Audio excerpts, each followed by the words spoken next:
Good morning. This is Momo in the morning. I got up this morning to watch the news before I go on our Zoom meetings, and boy, did I get disgusted. Everywhere you turn, things that happen after there's a revolution where the people that take over destroy all the culture and rip down all the statues. Remember them symbols that were over when we got rid of Saddam Hussein? They had pictures of the statues being torn down and people standing by them smiling and all happy. Well, that's going on in the United States right now. They're pulling down statues of Columbus because Columbus might have had a slave or might have killed Indians or did whatever the hell he did. It didn't matter. The whole point is that's our history. And if you don't like what happened, we need to know the history so we can learn from the history. And we can't be blaming people for living the way they lived in their society hundreds of years ago, 200 years ago, 50 years ago.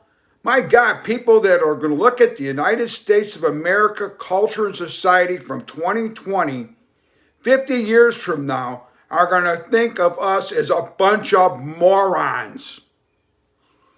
How the hell can we allow the rule of law to be destroyed?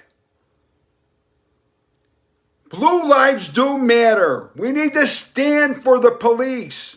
We don't need to be going out and saying defund them, get rid of them, and to make a city that isn't even a city.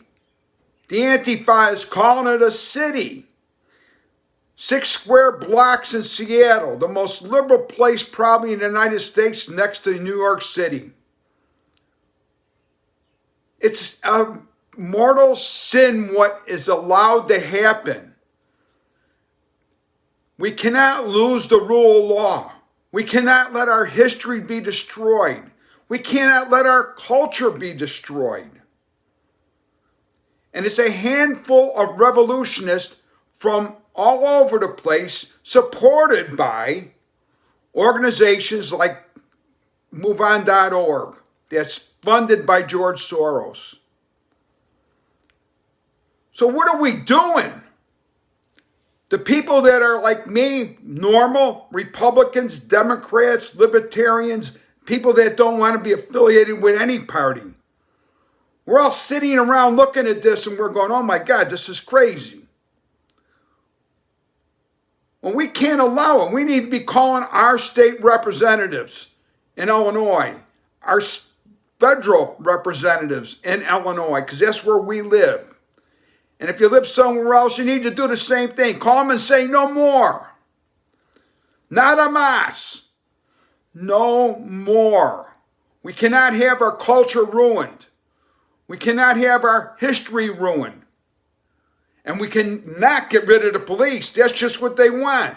Remove the police, and then they got an open hand. They can do whatever they want to do, whenever they want to do. You can just say, forget about the whole country. Because, you know what? We're going down the toilet if we get rid of the police. And yeah, there's some bad apples in the police, but guess what? There's some bad apples that are truck drivers. There's some bad apples that are teachers. There's some bad apples that are every profession. I'm getting too excited. You know what? I'm just fed up. We got to speak out. The silent majority from whatever the heck that was way back when, part of our history. We need to speak out. These Democrat radicalists are crazy. And then when you say Democrat socialists, they get mad at you. They're progressives. Well, they don't want to use the word socialist or communist or Marxist, but that's what the hell they are. Whenever somebody's going to